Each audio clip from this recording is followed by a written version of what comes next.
यह घटना मेरे साथ उस रात हुई थी जब मैं अपने सौतेले पिताजी के साथ घर में बिल्कुल अकेली थी। दुनिया की नजरों में वो मेरे पिता कहलाते थे, लेकिन वो किसी राक्षस से कम नहीं थे। हर रोज मैं उनके उस नकली प्यार के जाल में फंसती चली गई।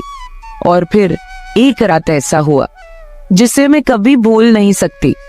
उस रात जब मैंने दरवाजा बंद होते सुना तो मेरे दिल की धड़कनें तेज हो गई। मैं समझ चुकी थी कि कुछ बहुत बुरा होने वाला है। उस रात की सिसकियां आज भी मेरी रगों में दौड़ती हैं। मैंने जमीन आसमान एक कर दिया, चीखी चिल्लाई, मेरी आवाज उन दीवारों में गूंजती रही, पर बाहर कभी नहीं निकली।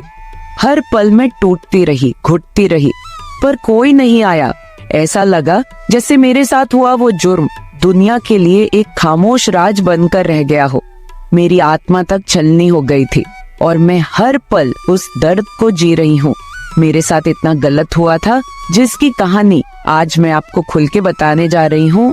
हेलो दोस्तों, मेरा नाम अंजलि है।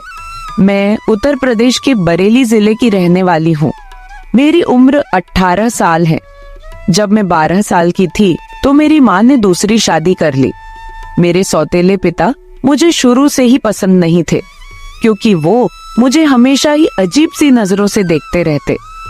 अभी माँ की शादी को कुछ ही दिन हुए थे कि मेरे सौतेले पिता ने मुझे अजीब से तरीके से टच करना शुरू कर दिया, जिससे मुझे एहसास होता था कि मेरे साथ कुछ गलत हो रहा है। माँ ने अपनी शादी के कुछ दिनों बाद ही मुझे पढ़ाई के लिए हॉस्टल भेज दिया था। अब मुझे हॉस्टल में पढ़ाई करते 5 साल हो चुके थे। कुछ दिनों पहले ही मुझे गर्मी की छुट्टियां हुई थी और मैं हॉस्टल से घर वापस आ गई। अब मैं 1 महीना घर ही रहने वाली थी। घर में मैं, मेरी माँ, पिताजी और दादी जी, हम 4 लोग रहते थे। मेरे दादी जी बहुत बीमार रहते थे। मैं घर में बिल्कुल फ्री थी तो मैं दादी जी की देखभाल में लग गई। मेरे दादाजी कुछ साल पहले ही गुजर गए थे। घर आने के बाद मैंने घर के काम का काफी जिम्मा अपने ऊपर ले लिया था, ताकि मेरी माँ को कुछ दिन आराम करने को मिल जाए। एक दिन रूम में मैं बेड पर लेटकर टीवी देख रही थी तो मेरे सौतेले पिताजी मेरे पास आकर बैठ गए। मैं बेड पर पेट के बल लेटी हुई थी कि तभी अचानक मुझे अपनी पीठ के पास किसी के छूने का एहसास हुआ। जब मैंने पलट कर देखा तो मेरे पिता ने अपना हाथ मेरी पीठ के नीचे रखा हुआ था और कुछ अजीब तरीके से लगातार मुझे टच कर रहे थे। उनकी ये हरकत मुझे बिल्कुल भी अच्छी नहीं लगी, लेकिन मैं उनकी इस हरकत को नजरअंदाज करके वहां से चली गई और उनकी इस हरकत के बारे में किसी को भी नहीं बताया। कुछ दिनों बाद अचानक एक दिन दादी की तबीयत बहुत खराब हो गई तो पिताजी ने दादी को हॉस्पिटल में एडमिट करवा दिया। उस हॉस्पिटल में दादी के पास केवल एक व्यक्ति को ही रात में रुकने की इजाजत थी। इस कारण मैं और पिताजी दोनों घर चले आए और मेरी माँ वहीं दादी के पास रुक गई। घर आकर खाना खाने के बाद मैं दादी के कमरे में अपना कुछ काम कर रही थी। तभी पिताजी ने मुझे आवाज दी, जो कि अपने रूम में थे। जब मैं उनके रूम में पहुंची तो वो बेड पर सोए हुए थे और इशारे से मुझे अपने बेड के ऊपर बैठने को बोले। मैं बिना ज्यादा सोचे उनके बेड पर बैठ गई। तभी पिताजी बोले कि जब से तुम आई हो घर के सारे काम कर रही हो और मेरा बहुत ही ध्यान रखती हो, जिसके कारण मुझे काफी आराम हो गया है। अपने पिता की इस बात पर मैं बोली, पिताजी मैं आपकी बेटी हूँ, मेरा फर्ज है आपका ध्यान रखना, और अगर मैं घर के काम में मैं माँ का साथ देती हूँ तो इससे माँ को भी थोड़ा आराम मिल जाता है। इसमें कोई भी एहसान की बात नहीं है। इसके बाद पिताजी अपने बेड से मेरी तरफ खिसक कर बोले कि तुम्हारी माँ से मुझे वो प्यार नहीं मिल पाता जो मुझे चाहिए। वो तो मुझसे हर वक्त झगड़ा करती रहती है। जब से तुम इस घर में आई हो तब से मेरा भी घर में दिल लगने लगा है, वरना ये घर काटने को दौड़ता था। उनकी ये बातें मेरी समझ में नहीं आ रही थी और मैं अब उस रूम से जल्दी से निकलकर भागना चाहती थी। फिर उन्होंने कहा कि मुझे भी किसी के साथ की जरूरत महसूस होती है। मेरी कुछ जरूरतें हैं जो तुम्हारी माँ से पूरी नहीं होती। उनकी बात सुनकर अब मुझे उनसे थोड़ा डर लगने लगा था। इससे पहले कि मैं कुछ बोल पाती, उन्होंने दोबारा मेरी कमर पर हाथ रख दिया। अब मैं बहुत ही असहज महसूस कर रही थी। मेरे कुछ भी रिएक्शन ना करने की वजह से उनका हौसला और बढ़ गया। फिर उन्होंने कहा कि तुम्हें भी तो किसी की जरूरत महसूस होती होगी, तो क्यों ना हम दोनों अपनी अपनी जरूरतें एक दूसरे से पूरी कर लें और इसके बारे में किसी को कुछ भी पता नहीं चलेगा।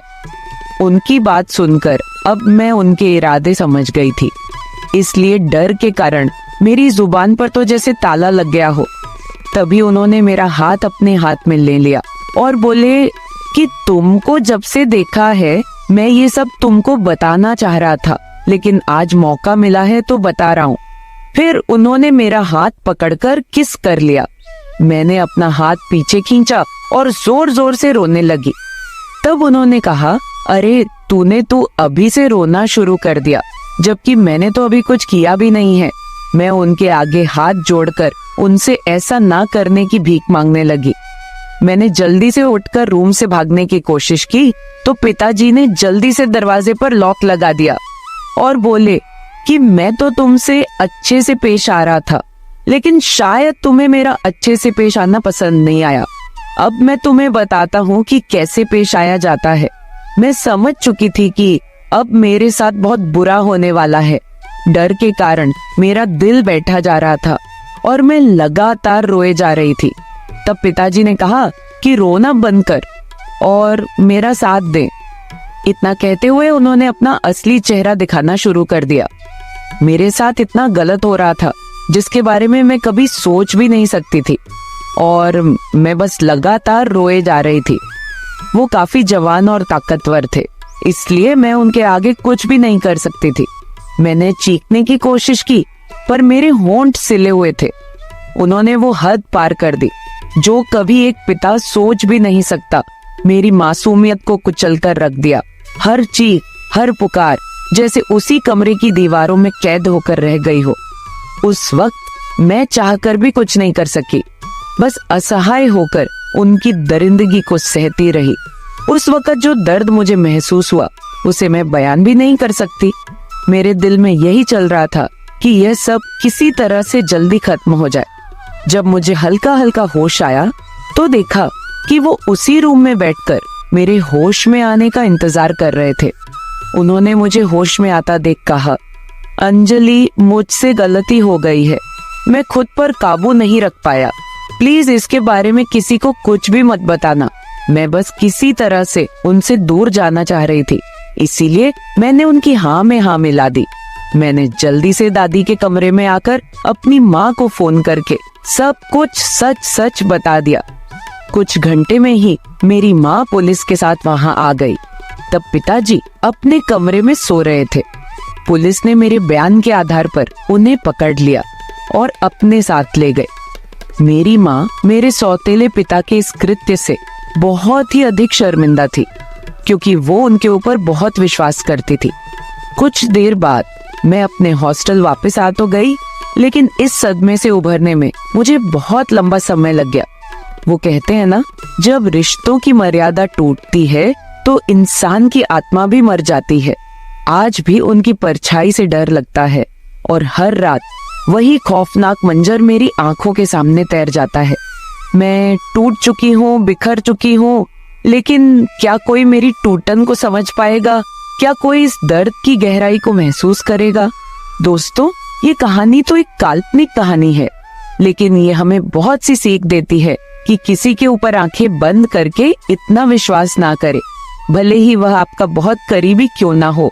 तो मेरे प्यारे दोस्तों, अगर आप ऐसी ही और भी इंटरेस्टिंग कहानियां सुनना चाहते हो तो चैनल को सब्सक्राइब जरूर कर ले और बेल नोटिफिकेशन ऑन कर ले। एक प्यारा सा कमेंट करके बताएं कि आपको मेरी स्टोरी कैसी लगी। कल मिलेंगे एक और वीडियो के साथ। धन्यवाद।